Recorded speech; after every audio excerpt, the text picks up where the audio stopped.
और इसकी जयंती बड़ी धूमधाम से अपन मनाए, शोभा यात्रा निकाले, जुलूस निकाले, भारी तादाद में वहाँ संख्या इकट्ठी हो और लोगों को अदर 36 कौम बिरादरी को भी पता चले कि रैगर समाज में ऐसा महान संत शिवदासपुरा में पैदा हुआ है और सबको जानकारी हो। इसलिए हम आपके बीच में बहुत आशा और उम्मीद लेकर के आए हैं और आप सभी को, आप सब इसमें पधारेंगे कार्यक्रम में, आप सबका वेलकम है। और मैं इन नौजवान छात्रों से भी निवेदन करूंगा, हमारी जो कल्चर है प्राचीन काल से लेकर के आज तक, हमारी जो विचारधारा है वो संतों की विचारधारा है और संतों की विचारधारा मानव कल्याण की विचारधारा, इंसान को इंसान समझती है और समानता, स्वतंत्रता, बंधुत्व और न्याय के आधारित है संतों की विचारधारा। ये लड़ाई आज ही नहीं, प्राचीन काल से आज भी हम लड़ते आ रहे हैं और हमारा जो संविधान खड़ा है, बाबा साहब ने जो संविधान दिया है, समता, स्वतंत्रता, बंधुत्व, न्याय का, ये इन संतों की शिक्षा है। उनसे पता लगाया तो उन्होंने कहा कि कान्हा नाम का लड़का पैदा हुआ है और वो भी जन्माष्टमी को हुआ है। फिर सीताराम जी मौर्य ने सारी बातें बताई, डिटेल में हम लोगों को याद किया। हम लोग भी सीताराम जी से जुड़े और जुड़ करके बहुत खुश हुए कि संत आत्माराम जी का जन्म शिवदासपुरा में हुआ है। तुमको चेयरमैन साहब अपने भी सीताराम मौर्य के साथ लगो और सहयोग करो, ये तो खुशी की बात है। तो वो लगातार राजस्थान सरकार से, अपने राष्ट्रीय महासभा के बैनर नीचे, इनके लेटर पैड से, लगातार गहलोत सरकार से भूमि आवंटन के लिए वो लिखते रहे, पत्र व्यवहार करते रहे। लगातार भाग दौड़ की, गंगा देवी जी से भी डिजाइन लिखवाई, अन्य विधायकों से भी लिखवाया, सोलंकी देवी से भी लिखवाया। ऐसी परिस्थिति में गंगा देवी जी और सीताराम मौर्य गहलोत जी के पास गए, मीटिंग हुई तो गंगा देवी जी ने कहा कि साहब ये जमीन तो देनी पड़ेगी, 10 बीघा अलॉट करो, 10 बीघा करो, रैगर समाज आपके साथ है और पूरा कांग्रेस ही है, आप ही भला नहीं करेंगे तो कौन करेंगे, ठीक है 10 बीघा कर देंगे। तो ऐसी परिस्थितियों में अब एक समाज के नाम 10 बीघा जमीन अलॉटमेंट करना बहुत बड़ी बात है, कोई नहीं कर सकता है। तो राजस्थान सरकार, मुख्यमंत्री गहलोत जी असमंजस में पड़ गई, क्या करें, और समाज वाले भी मांगेंगे इतनी कीमती जमीन। तो अपने टीकम चंद जी बोरा जी को धन्यवाद है, जो IAS अधिकारी है, वो मतलब जो भी डिपार्टमेंट को डील करते हैं, वो पर्यटन कला विभाग राजस्थान धरोहर को, तो उनके पास ये फाइल गई। तो गंगा देवी जी को बुलाया, सीताराम जी मौर्य को बुलाया, वो साहब ऐसे तो 10 बीघा जमीन अलॉटमेंट नहीं होगी, तो क्या किया जाए बताओ, राय दो।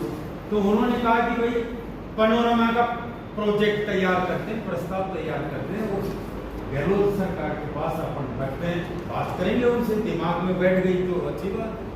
तो उन्होंने प्रोजेक्ट बना करके मुख्यमंत्री जी के सामने रखा और उनको समझाया, टीकम चंद जी बोल रहा, उनको धन्यवाद है सर।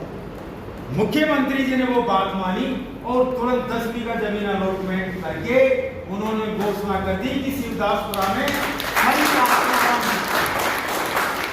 संत आत्माराम जी लक्ष्य जी की जन्मभूमि पर पैनोरमा सरकार बनाएगी, जेडीए बनाएगा। और उसके लिए उन्होंने 9 करोड़ की घोषणा भी की।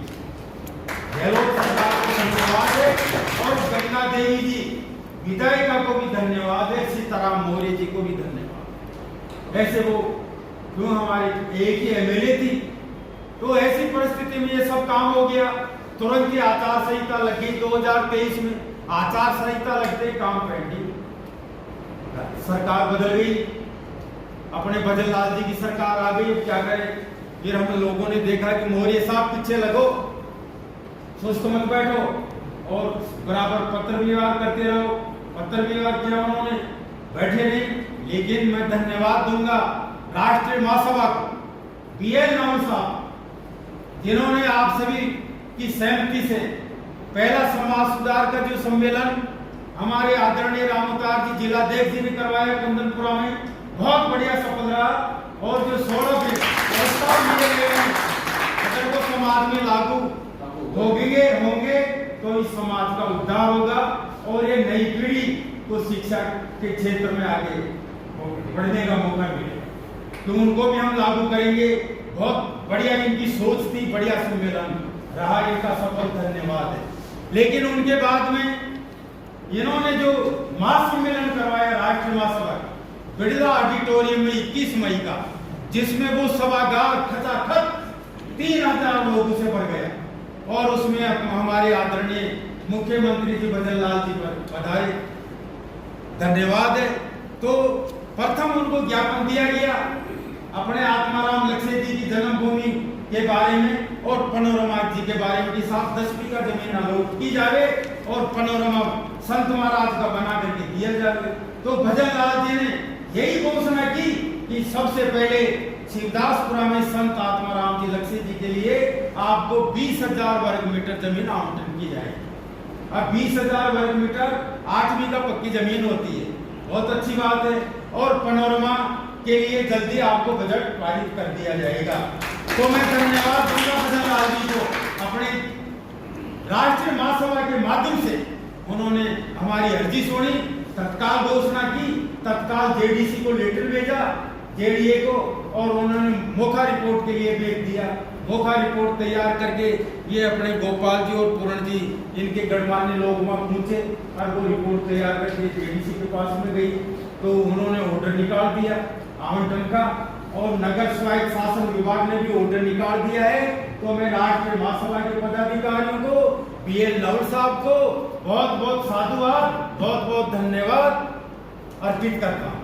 तो आज ये काम करने के बाद में हमने देखा कि भाई 21 अगस्त आ रही है, तो कृष्ण जन्माष्टमी में तो कृष्ण भगवान का जन्म हुआ है, और ऐसी भीड़ भाड़ में जन्म जयंती मनाना ठीक भी नहीं है। तो अपने जो इंग्लिश तारीख है, अंग्रेजी तारीख 21 अगस्त है, अपन 21 अगस्त को एक जन्म जयंती मनाए संत महाराज की, और लोगों को ये पता चले कि शिवदासपुरा में, जयपुर जिले में, विधानसभा क्षेत्र 400 में आसपास के एरिया में, कि रैगर समाज में ऐसा कोई महान संत पैदा हुआ है, स्वामी आत्माराम लक्ष्य जी, वो रैगर समाज में जन्मा है, और उनके नाम से सरकार ने 20,000 वर्ग मीटर अलॉटमेंट की है और पनोरमा की घोषणा की है। तो हम बहुत आशा और उम्मीद के साथ प्रस्ताव लेकर के हमने निर्णय लिया कि गांव-गांव में प्रचार करो, पंपलेट तैयार कराओ, कार्ड छपवाओ।